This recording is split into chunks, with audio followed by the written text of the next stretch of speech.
Ukraine Russia যুদ্ধ বন্ধ হওয়ার ব্যাপারে ইউক্রেনের প্রেসিডেন্ট ভলোদিমির জেলেনস্কি বলেছেন, দখলমুক্ত ইউক্রেন ন্যাটোর অধীনে এলেই কেবল যুদ্ধ বন্ধ হতে পারে। স্কাই নিউজের সঙ্গে দীর্ঘ সাক্ষাৎকারে জেলেনস্কি এ মন্তব্য করেছেন বলে জানিয়েছে ব্রিটিশ সংবাদ মাধ্যম বিবিসি।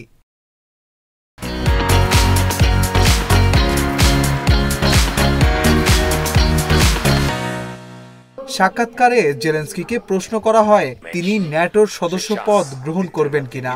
জবাবে জেলেনস্কি বলেন তিনি ন্যাটোর সদস্য হতে তখনই রাজি হবেন যদি পুরো ইউক্রেনকে ন্যাটোর সদস্য পদ দেওয়া হয়।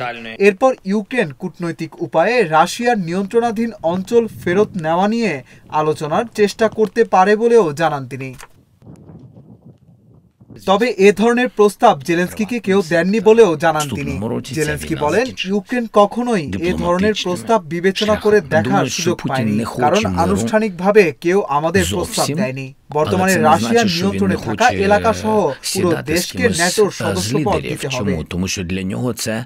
জেলেনস্কি আরো বলেন আপনি একটি দেশের শুধুমাত্র একটি অংশকে আমন্ত্রণ জানাতে পারেন না, কারণ এভাবে আপনি শুধু কিয়েভের নিয়ন্ত্রণে থাকা ভূখণ্ডকে ইউক্রেন বলে স্বীকৃতি দেবেন এবং বাকি অংশ রাশিয়া হয়ে যাবে।